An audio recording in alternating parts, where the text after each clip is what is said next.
Greetings and welcome back to Old Ways Rising Farm YouTube channel. Today I want to take a minute and before we get into actually tying some flies, talk a little bit about the basic toolkit you need. Now, again, this is another place where if you just whip open a catalog and start looking at all the available tools that there are on the market, you're going to get very overwhelmed and think, this is going to cost me hundreds of dollars to even get started. No. There's a couple of things that I would recommend that you do buy because it will make your life and your progress very much easier. But there's only a few universals.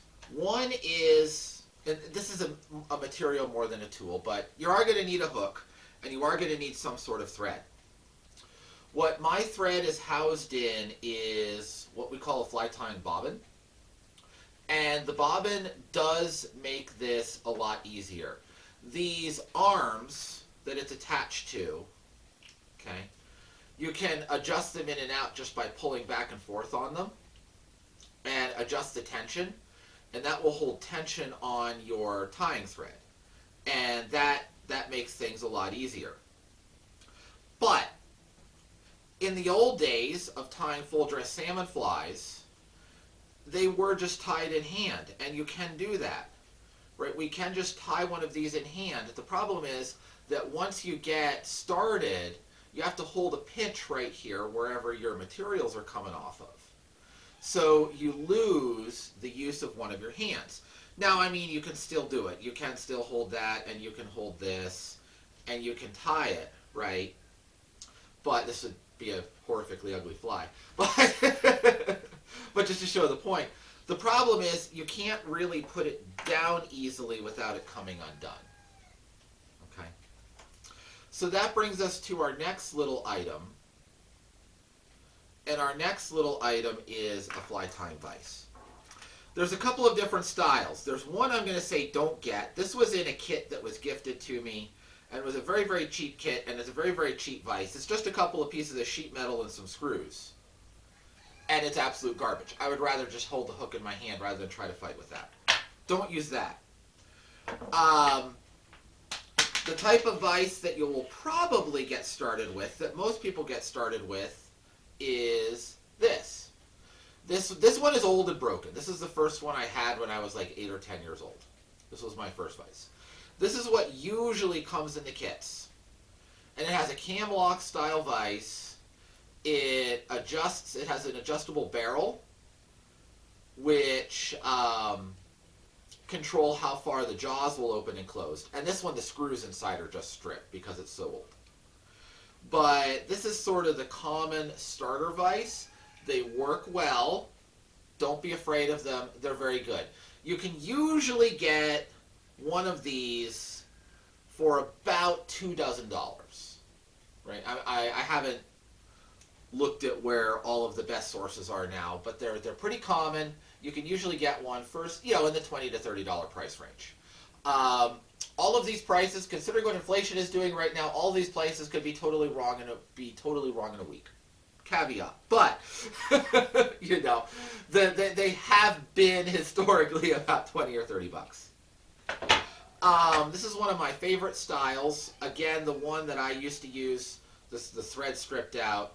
This one's not quite as good. It's good for small hooks. It doesn't hold large hooks very well. I mean, this particular one. My old one held them all amazingly. This is an old style herder's vise with a screw knob. And this is my favorite style of knob. But they're hard to find these days. Nobody really makes one of those. You will find a lot of cam lock vises. This is another, I'm sure it came in a kit, but I love this little vise. It was cheap. It's just holds the hook well, right? You don't need an expensive vise. So this is the one that I'm going to tie flies with for this series. And you simply take the hook and fasten it in here, maneuver the cam lock until it holds. And now, because the bobbin will hold tension on the thread and weight against the hook shank, I can let go and I have my second hand back. Okay, that's why I recommend you get one of these.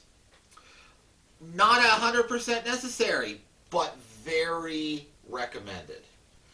I have heard people go and make a kind of contraption vise by taking vise grips, like hardware store vise grips, and drilling holes in the handles and bolting them to a piece of 2x4 and then clamping that to a table. I haven't done it. I've heard of people doing it successfully. I'm going to recommend against it because you can get one of these for about the same price as the vise grips. So if you want to tinker and cobble and say I made all my stuff, sure. If the world comes to an end and you can no longer get these, sure. But short of either of those two things, just get a kit or buy one of these outright. If you want to go for a slightly better vise, the trend in tying vices these days is rotary vices where you have a little knob in the back where you can hold this still and turn the knob and the hook turns. They are nice. There is an inexpensive one of those called a Dan vise, which has, so it's not all metal. It has a lot of synthetic components to it. Last time I priced those, they were like in the $50 to $80 price range. So it is a step up from these styles. I don't see a real need for a rotary vise. They are handy.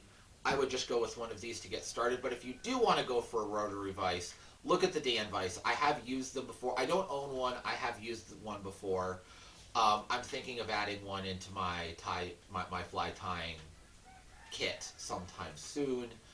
But that is sort of the entry-level rotary vise if you want to go that route. Not necessary. Not necessary.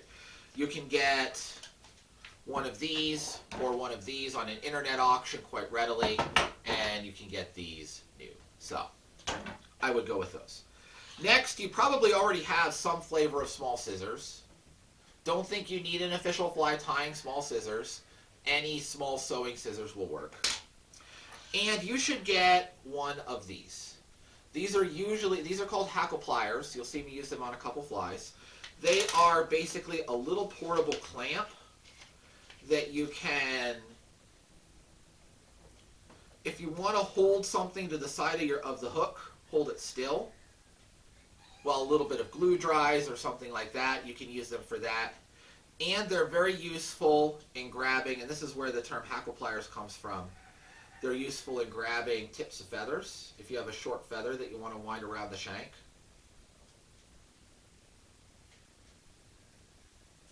This one is not my best one. But you can grab the tips of small materials and then you have a handle to manipulate them with. Okay. You can use them for spinning dubbing loops. You'll see me do that in an upcoming video where we tie the hair hackle nymph. So it's a very useful thing. And these are usually, the inexpensive ones are usually single-digit dollars, maybe $12. Okay? So they're not wildly expensive, and you should get one for your kit. So that's the basic bare bones kit. Don't think you need a lot of fancy special stuff. Okay? Remember, fly tying's origin is as a way for lower socioeconomic status people to tie some feathers to a hook, to catch some fish, to put some meat on the table. Keep to those roots. You don't need all the expensive stuff. Okay? So, I hope this has been useful and helpful, and I will see you next time where we tie a flash minnow.